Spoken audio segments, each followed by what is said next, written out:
तो hello friends, कैसे हैं आप लोग। तो जैसे कि आपको पता है कि 8 जून को आपका एग्जामिनेशन लास्ट थ्योरी पेपर होने वाला है। तो बहुत सारे स्टूडेंट लगातार कमेंट कर रहे थे कि sir managing innovations and entrepreneurship का जो क्वेश्चन है उसको थोड़ा सा प्रोवाइड किया जाए। तो मैंने एक रिसर्च किया है जिसके अकॉर्डिंग मैंने 15 क्वेश्चंस को निकाला हुआ है जो कि आपके एग्जामिनेशन के लिए बहुत बहुत बहुत इंपॉर्टेंट है। इनको आपको किसी भी हाल में करके जाना है अगर आपने कोई भी तैयारी नहीं की है। अगर आपने तैयारी की है अपने नोट्स वगैरह को अगर आपने बनाया है तो वो चीजें आपके लिए बहुत ही सुफिशियंट होंगी। लेकिन इन चीजों को अगर आप तभी देखिएगा जब आपको लगे कि आप एग्जामिनेशन के लिए प्रिपेयर नहीं है, तब आप इन चीजों को जरूर देखिएगा, ठीक है। और वीडियो को लाइक कर दीजिएगा दोस्तों, और थोड़ा सा एक प्यारा सा कमेंट करिएगा ताकि मुझे भी मोटिवेशन मिल सके और बेहतर से बेहतरीन कंटेंट मैं आप लोग के लिए प्रोवाइड कर सकूं, ठीक है। फिलहाल हम लोग यूनिट वाइज देख लेते हैं, यूनिट वाइज टॉपिक्स कौन कौन से हैं, कौन कौन से क्वेश्चंस आपको करने हैं। देन लास्ट स्लाइड हमारा जो होगा उसमें हम टॉप 15 क्वेश्चंस को देख लेंगे कि ये क्वेश्चन आपको कंप्लीट करके जाने हैं, ठीक है। तो आइए स्टार्ट करते हैं। सबसे पहला यूनिट नंबर 1 की बात करें तो यूनिट नंबर 1 में 7 to 10 मार्क्स के क्वेश्चंस के लिए आपके सामने 7 टॉपिक्स आपको सजेस्ट किए गए हैं, 7 जो कह सकते हैं क्वेश्चन सजेस्ट किए गए हैं। जिसमें पहला आपका है डिफाइन इनोवेशन, उसके साथ साथ different types of innovation with example, यानी कौन कौन से इनोवेशन के टाइप हैं एग्जांपल के साथ। दूसरा हमारा है explain the relationship between the innovation and entrepreneurship, यानी एंटरप्रेन्योरशिप और जो आपका इनोवेशन है उनके बीच का रिलेशनशिप क्या है। अगला क्वेश्चन है कि आखिर कैसे इनोवेशन जो है वो क्रिएट करता है कंपेटिटिव एडवांटेज को बिजनेस के अंदर। उसके साथ साथ आपका 4 P's जो होता है इनोवेशन का सुटेबल एग्जांपल के साथ आपको एक्सप्लेन करना है। अगला क्वेश्चन है explain the product process organisation and marketing innovation. अगला क्वेश्चन आपका discuss various innovations innovative models in detail, यानी जो अलग अलग इनोवेटिव जो मॉडल्स होते हैं उनको डिटेल में एक्सप्लेन करना है, डिस्कस करना है। अगला क्वेश्चन आपका explain the 5 generation of innovation models, यानी 5 जनरेशन जो होते हैं इनोवेशन मॉडल्स के उनको एक्सप्लेन करना है। तो ये आपका यूनिट नंबर 1 का जो 7 क्वेश्चन जो थे यूनिट नंबर 1 से आपके सामने यहाँ पे दिख रहे होंगे।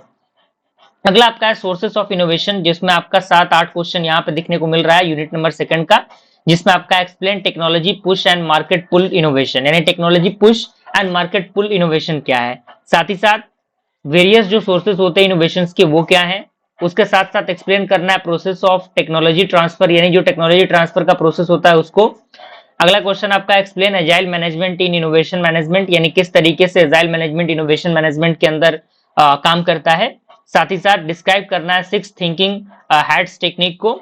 उसके साथ साथ बताना है कि NUF टेस्ट क्या है और उनके एप्लीकेशंस क्या है, यानी कहाँ कहाँ वो यूज होते हैं। साथ ही साथ explain creative methods used in innovation management, यानी कौन कौन से मेथड जो हैं जिनका यूज किया जाता है इनोवेशन मैनेजमेंट के अंदर। और अगला क्वेश्चन आपका है discuss role core abilities required for managing innovation, यानी कौन कौन सी कोर एबिलिटीज हैं जो इनोवेशन को मैनेज करने के लिए रिक्वायर्ड होती हैं। यूनिट नंबर 3 की बात करें तो यूनिट नंबर 3 के अंदर आपको 7 क्वेश्चन सजेस्ट किए गए हैं, जिसमें पहला क्वेश्चन आपका है explain stage gate model in detail. दूसरा आपका है discuss project approach to innovation management. अगला क्वेश्चन आपका explain open innovation and close innovation. अगला क्वेश्चन आपका explain innovation process model. Then after discuss benefit and limitation of open innovation. उसके बाद आपका है explain in house business development process. Then after आपका अगला क्वेश्चन आपका है जो कि आपके इंटरफेस में नजर आ रहा है explain the adaptation of innovation to business models, ठीक है। तो ये आपका क्या था यूनिट नंबर 3 का था। अब हम यूनिट नंबर 4 की तरफ मूव कर रहे हैं। यूनिट नंबर 4 में भी 60 क्वेश्चंस आपको सजेस्ट किए गए हैं, जिसमें पहला क्वेश्चन आपके इंटरफेस पे explain human centred innovation. Then after discuss the role of co creation in innovation process. Then after explain innovation strategy process. उसके बाद आपका describe various types of innovation strategies. Then after आपका explain the selection of appropriate innovation strategy. अगला question है कि how does organisational context affect innovation management, यानी कैसे आपका जो ऑर्गेनाइजेशन कॉन्टेक्स्ट है वो इनोवेशन मैनेजमेंट को कह सकते हैं अफेक्ट करता है। Then after differentiate between proactive and active innovation strategy, okay. अगला हमारा है यूनिट नंबर 5 जो कि लास्ट है, जिसमें कि आपको 7 क्वेश्चंस आपके इंटरफेस में नजर आ रहे हैं। ये यूनिट वाइज थे। अब डायरेक्टली हम 15 क्वेश्चन पे चलते हैं जो कि आपके एग्जामिनेशन के लिए बहुत बहुत बहुत इंपॉर्टेंट है।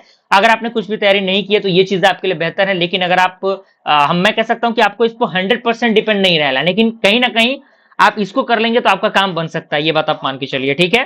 तो 15 क्वेश्चन आपके इंटरफेस में दिए गए, जिसमें पहला आपका है define innovation and explain it's type, यानी ये कितने टाइप के होते हैं। साथ ही साथ 4 P's इनोवेशन क्या होते हैं, technology push versus market pull innovation क्या होता है, NUF टेस्ट क्या होता है, 6 थिंकिंग हैट्स क्या होते हैं, agile management, stage gate model, open innovation इसका benefit and limitation, innovation process models क्या होते हैं, रोल क्या होता है को क्रिएशन का इनोवेशन के अंदर, इनोवेशन स्ट्रेटेजी प्रोसेस क्या है, प्रोएक्टिव एंड एक्टिव स्ट्रेटेजी क्या है, देन आपका financial and non financial matrix क्या है इनोवेशन का, कॉज क्या होते हैं इनोवेशन के फेलियर होने के, post adult of innovation innovative products क्या हो प्रोजेक्ट क्या होते हैं। ठीक है, तो ये क्वेश्चंस थे जिनको आपको कंप्लीट करके जाना है। वीडियो पसंद आया लाइक जरूर करिएगा। मिलते हैं फ्रेंड्स अगले वीडियो में, तब तक के लिए थैंक यू।